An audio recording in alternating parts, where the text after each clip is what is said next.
There's a lot of bad people in the world, and sometimes they get caught, but unfortunately sometimes they get let go, and then they do more bad things, and here's a list of 10 of those people. Starting off our list today, we have Henry Lee Lucas, a disgusting man with a sordid past who was released from prison after serving time for killing his mother, only to violate 2 other young women, only to get arrested again, and then released, and then go on to kill an undisclosed number of people before being arrested for the final time. The late 90s were an embarrassing time for the law. Lucas was born in a small town in Texas. At a young age, his father died, and so he was raised solely by his mother, who just so happened to be a woman of the night, which just so happened to be the type of women that Lucas would go on to target later in his own life. In 1960, he killed his mother and was sentenced to serve 20 to 40 years in prison, but of course he only served 10, and in 1970, he was back on the streets. A year later, in 1971, he was arrested after being caught violating a young woman, and he was sent back to prison. Until just 6 years later, in 1957, that is, when the man with a clear history of violent tendencies and erratic behavior was released for a second time.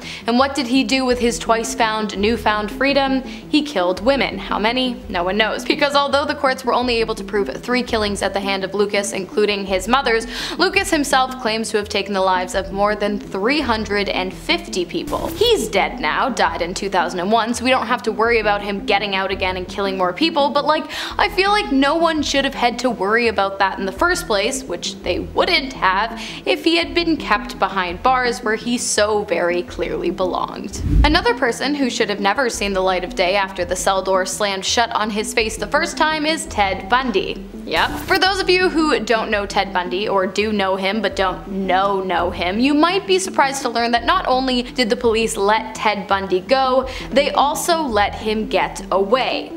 Twice. Ted Bundy's crime spree, as far as anyone knows, began on January 4th of 1974 when he brutally attacked a young woman, leaving her with permanent brain damage. Just 1 month later, on February 1st, Bundy claimed his first life, and 4 months later, on July 14th, he claimed 2 more. After that, he moved from Washington to Utah before claiming 2 more lives on November 8th of 1974. In January of 1975, he claims another life in Colorado, and in August of the same year, he is finally arrested for the very first time. But there's no sufficient evidence linking him to the crimes, and so he is released. 2 months later, he is picked out of a police lineup, and in March of 1976, he is convicted for forcibly taking a woman without her consent. But then, of course, the following year, he escapes and is brought back into custody, only to escape one more time. This time he kills 3 more women. In February, Bundy is apprehended for the last time and confesses to killing at least 36 women. Although he was only tried for the deaths of 2 women, he was found guilty and sentenced to death by electric chair, a sentence carried out on January 24th of 1989. Next up, we have Edmund Kemper, the co-ed killer who claimed the lives of 9 women, including his mother and grandmother, and 1 man, his grandfather. The first to meet their fates at the hands of Kemper were his grandparents, who he killed on August 27th of 1964.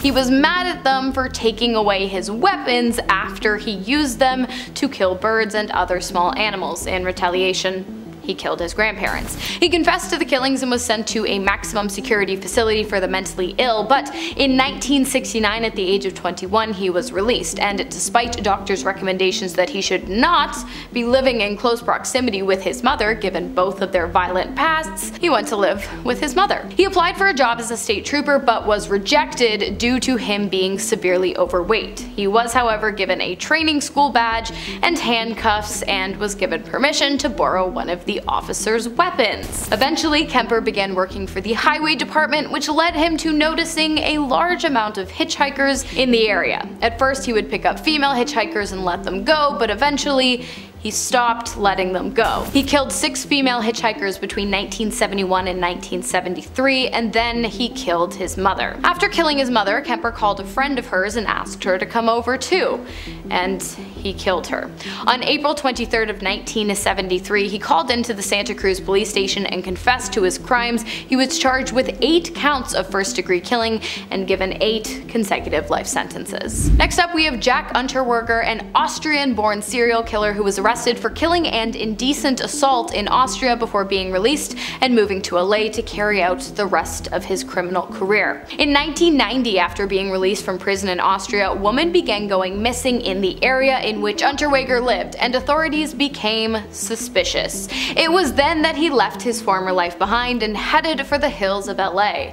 In 1991, while staying at the Cecil Hotel in Los Angeles, Unterwager began posing as a journalist working on a story about the red light district. During his time, he became well known in the city and even built relationships with law enforcement working on Skid Row. Also during this time, he was killing women of the night. At least 3 women died in LA at the hands of Unterwager. They were found dead in alleys surrounding the hotel with their undergarments tied around their necks, an Unterwager signature. In 1992, Unterwager was arrested after local police had been notified of his crimes by federal agents. He was extradited to Austria, tried, convicted, and sentenced to death, a moot point, however, seeing as he killed himself just hours after the sentence hearing ended. Next up, we have Gary Ridgeway, who was let go after being questioned, after which he was taken in for a polygraph test and let go again, after which he provided police with a DNA sample and was again let go.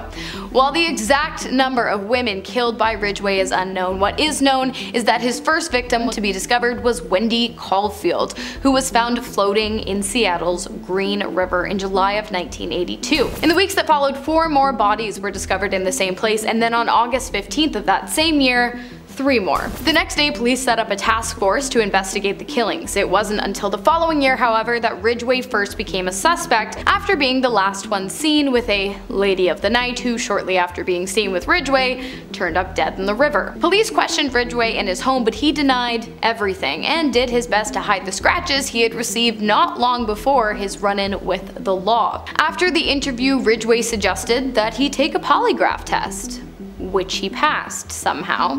Feeling cocky, he later offered up a sample of his DNA, and although the DNA was a match for 3 of the crime scenes, it wasn't able to be properly processed at the time Ridgeway offered it up, and so he remained free for another decade, during which time he maintained a low profile.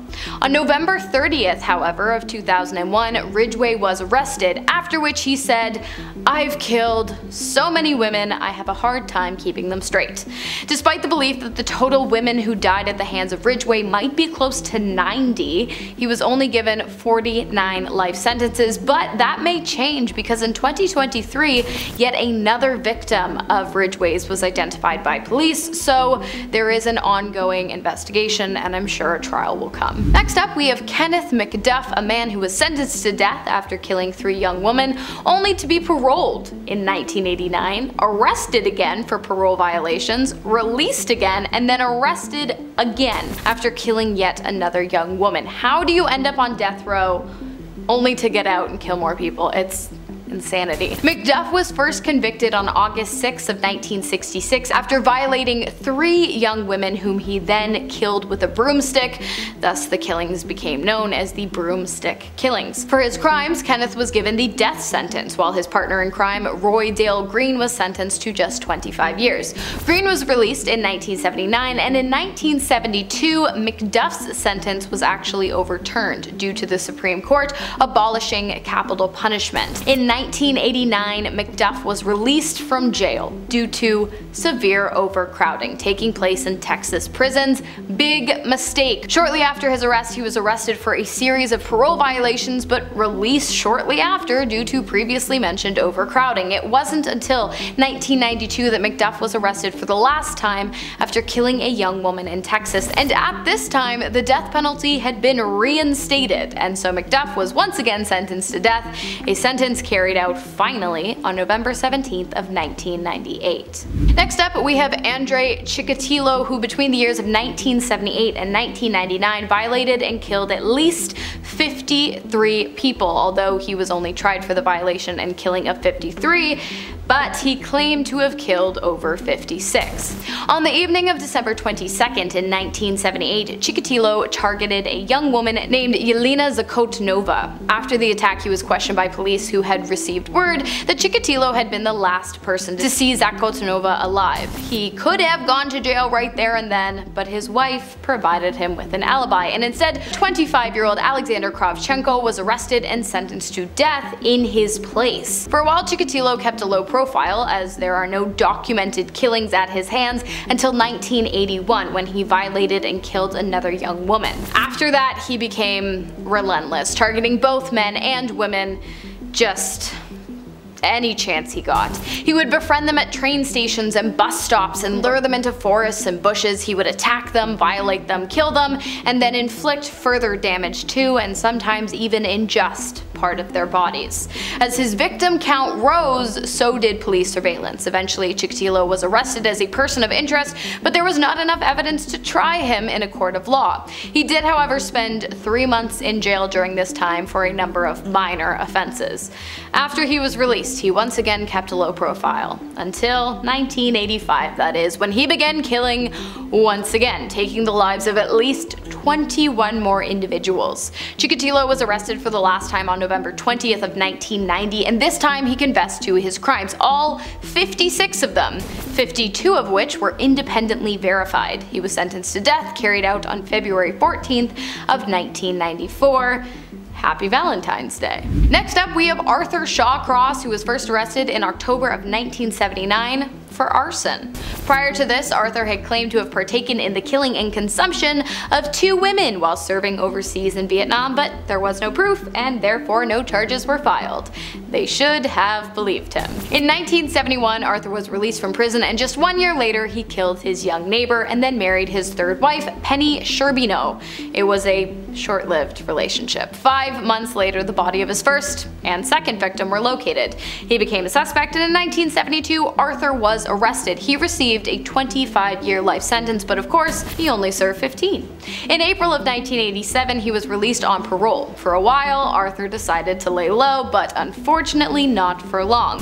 From 1988 to 1989, victims, many of which, but not all, were working women of the night, were turning up dead all over town. Eventually, police were able to identify Arthur by a necklace belonging to one of the deceased workers that was found in the possession of his girlfriend, Clara. Not wanting her implicated in the killings, he confessed to the killings, and even to 2 others that the police had not yet been aware of. He was put on trial in 1990 and given 11 consecutive life sentences. He died in 2008 of cardiac arrest. His heart probably couldn't take the atrocities any longer. Next up, we have Dwain Little, who was incredibly little when he committed his first major crime, killing and violating in the first degree. Despite his young age and due to the gruesome nature of the crime, Little was sentenced to life in prison. Unfortunately, he was paroled at 21 after serving just the minimum 8 years. Big mistake. That same year, shortly after Little's release, an entire family, the Cowdens, went missing from their campsite in Applegate, Oregon. Their bodies were later found inside of a cave in the area, and all evidence pointed to none other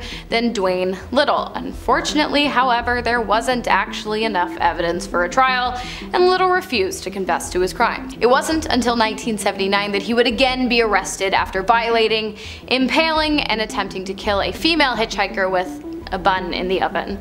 He was given 2 life sentences for this crime. Once in jail, he finally confessed to killing the Cowden family, but for some reason he was never charged with it, and to this day the case remains open. And finally, we have Daniel Joe Hittle, who on April 4th of 1973, at a young age of just 23, took the life of both of his adopted parents inside of their family home. Why? Because their dog scratched his car. Daniel was given a 30-year sentence for his crimes, but was granted parole in 1984, just 11 years after the death of his adopted parents. Care to venture a guess about what he did once he got out? If you said killing spree, congratulations, people suck. On November 15th of 1989, Daniel killed an officer who had pulled him over for speeding before going on to kill his dealer, 2 young men, and his daughter. He was later arrested, tried, convicted, and sentenced to death for his crimes, a sentence carried out on December 6th of 2000. Alright you guys, that is our list for today. Keep the criminals in jail. If I missed any, let me know in the comments. I've been your host, Hannah Thompson. I look forward to seeing you next time.